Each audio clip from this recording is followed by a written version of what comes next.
Hi there, and welcome to this lesson. In this lesson, we'll be learning about work, energy, and power. Okay, it should make for a very interesting lesson work, energy, and power. And as the lesson progresses, anything you don't understand, be sure to get across to your tutor, who would be more than happy to help. And yes, let's get right into it. So, work, energy, and power. Now, this very interesting concept. This reason being you're talking about we have work, and then basically you're thinking about work, and obviously when you're doing work, what you know as work is basically doing something. That's work. What you're doing something. It's actually no different in physics, because in physics work is actually just work. We tend to think about work in, maybe you're talking about machinery, or maybe simple machines, or we start talking about kinetic energy and potential energy. But in truth, work is really just about doing things. So if you start a car, okay, and you move a car, that car has done work, and we can actually calculate how much work that car has done. If you pick up something, now as you are at the moment, if you pick up something and you move it from one point to another point, you have done something, you've taken some action, okay, and that is work. And what work is basically is work is said to be done on an object when it moves through a distance under the influence of a force.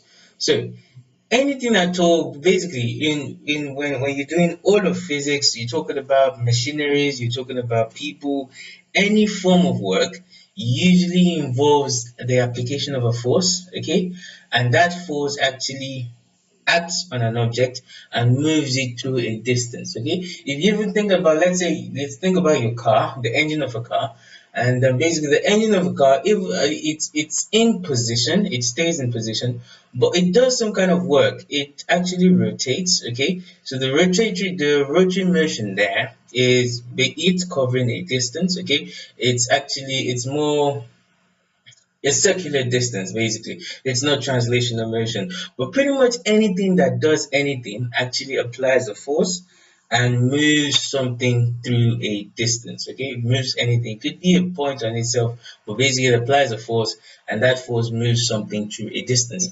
And if you ask what's the formula for finding work, it's actually quite easy. Work is force times distance.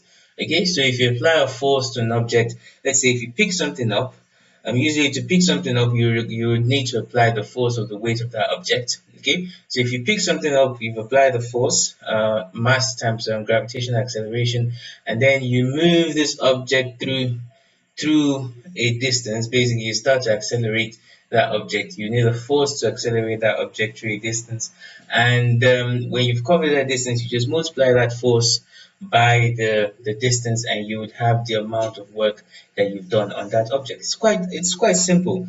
And basically work is measured in joules. So we have this scientist that did some research on work and energy many years back, and his name was Joules, and we measure work in joules.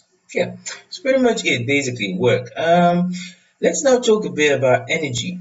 Now, energy, work, pretty much the same thing, basically, because energy is simply the capacity to do work. So, if you have a 20 joule task, you require 20 joules of energy. Basically, energy is also measured in joules. If you have a 20 joule work to be done, you would need 20 joules of energy to do that work. If you understand? So basically, energy is the capacity to do work. If you want to do a given amount of work, you will need that same amount of energy to do that work. And basically, we have different forms of energy, and we're going to talk about two in this lesson. Two very important forms of energy. The first of which we'll talk about potential energy.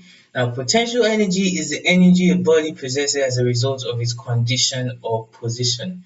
Okay, very interesting form of energy, and the best example of this form of energy is gravitational potential energy. Now, if you've ever had, let's say, a tank, okay, and you maybe a water tank in your house or at school or anywhere, basically a water tank, you'd all often find that the water tank is suspended quite high above, and that is basically the reason the water tank is placed high. It's so it takes advantage of gravitational potential energy, because when you suspend that tank high up there, okay, what you have is you give that the water in that tank gravitational potential energy, and that energy is what then pushes that water. Okay, basically it's what gives the water thrust to go from the tank and maybe distribute to different places. Basically what you have there is you're giving that water energy by suspending that high, and under the influence of gravity, the water would flow and can then cover a given distance if it can do work. And here's a good example. So you have something like this, and you suspend it high over a given height, okay, and basically you suspend it h. So this body is not moving at this point, just by virtue of the fact that you suspended this body to at a given height. You've given this body potential energy, okay. And think about it: potential, it's energy to do something. It's just there on its own, but it has the energy to actually do something. It's not in motion or anything like that. It's just something in a particular position, and by virtue of its position, it can actually do some work. So, given that this body is in this position, suspended at this height, um, basically you could drop. If you drop this body, it will start to accelerate downward. It will be accelerating with a force F equals the mass of the body times gravitational acceleration, and then basically it will do this up until it gets to this. And what it does, it moves with that force, and it will cover a distance h. And what you have in the end is you have the work done as mass times gravitational acceleration times the height distance, the height the body fell through.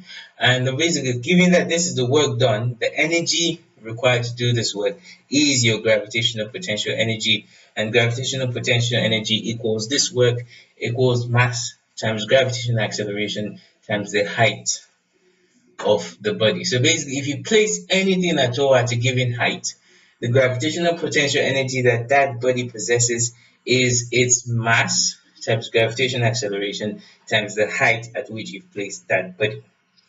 Okay, let's talk about kinetic energy or kinetic energy. Some say kinetic, some say kinetic. Kinetic energy. What is this about? Now, kinetic, the opposite of potential energy. Kinetic energy is the energy possessed by a body in motion. Okay, so basically, energy possessed by a body in motion. And then what you have is you have a body like this. You apply a force to this body to keep it to put it in motion, to set in motion. It will start to accelerate, mass times acceleration, and it will cover a distance s. Okay, and basically the work done here is mass times acceleration times the distance. So you have that the kinetic energy required to do this work is mass times acceleration times distance. And basically we're not done here. We're just going to relate this to one equation of motion. So we have that work equals mass times acceleration times distance. Kinetic energy equals MAS. And we're going to bring this equation of motion. We have v squared equals u squared plus 2as. Okay, where v squared is final velocity, u squared is initial velocity, and we have acceleration and distance. And usually when you're looking to calculate the work done by a body or the energy possessed by a body, you would often start from rest. So you have v squared equals 2as, and then you rearrange this. What you have is you have as equals half v squared. And if you bring this back to our ke equals mas, and you replace as with half v squared, what you have in the end is you have ke equals m times half v squared. You have ke equals half mv squared. Okay, so kinetic energy equals half mv squared, and that is the very common formula for kinetic energy. You have ke equals half mv squared. Okay, so PE is mgh, ke is half mv squared. Now, still on energy, let's talk about the law of conservation of energy. Okay, it's a very simple law. In very simple terms, energy can neither be created nor destroyed. So the law of conservation of energy states that energy can neither be created nor destroyed, but can be converted from one form to another. Okay, so you can't create energy, you can't destroy energy. Basically, pretty much you have electrical energy. Electrical energy comes from much of the electrical energy you have around comes from the combustion of fossil fuels, so chemical energy. You have electrical energy coming from nuclear energy.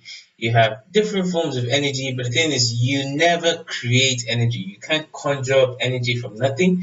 You have to convert one form of energy to another form of energy. If you have your generator creates energy from chemical to kinetic or kinetic, and then from kinetic you have some magnetic energy, and then you have your eventual electrical energy.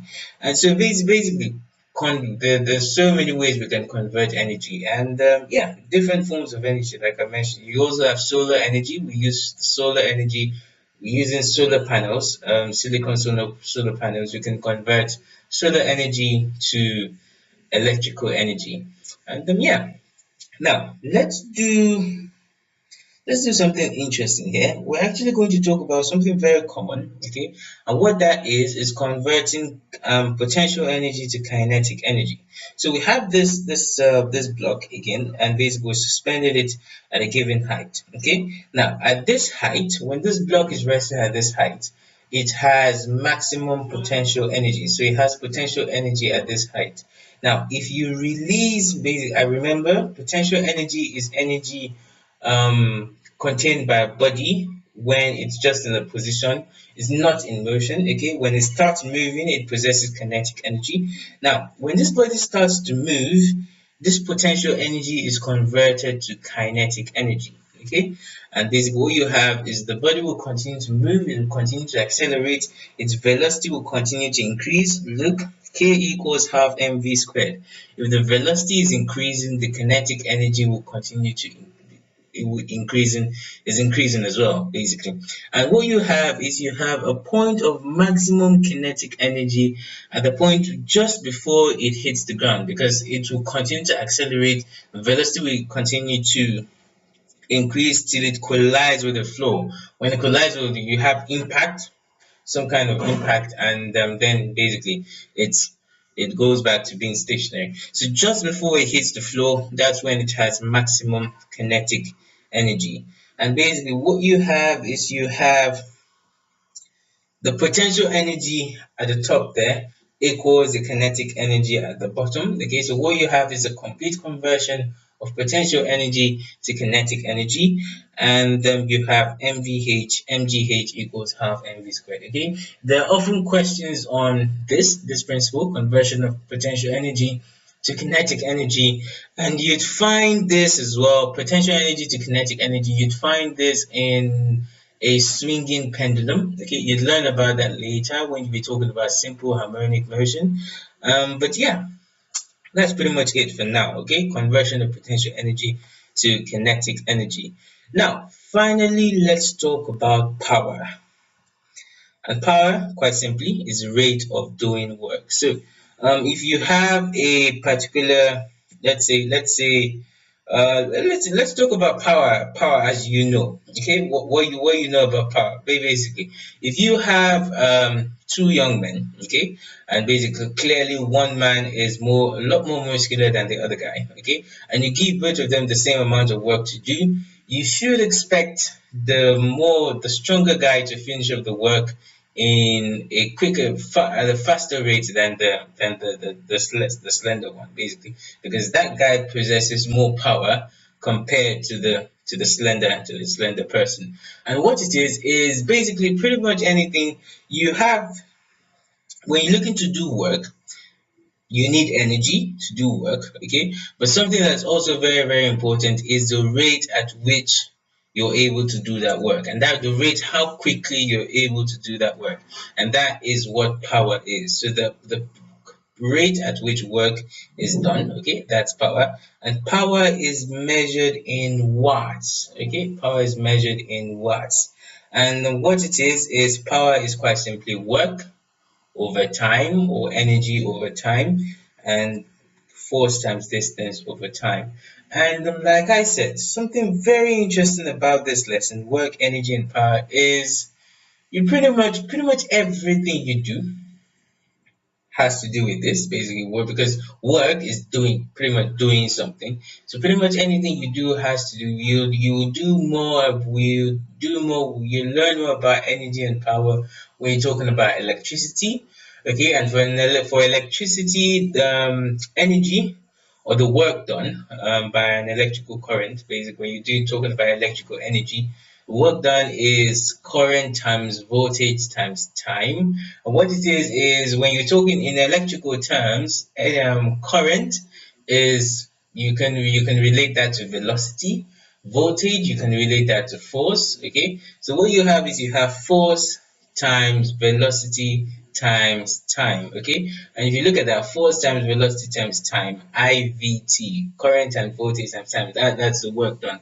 You see, force times velocity times time, velocity times time is distance, so it's still force times distance. So you would learn a number of things that have to do with work, energy, and power. Okay, you probably do magnetic energy at some point, and it would all have to do with this. So, and but yeah, that's pretty much it. You can go ahead now and answer questions on the worksheet.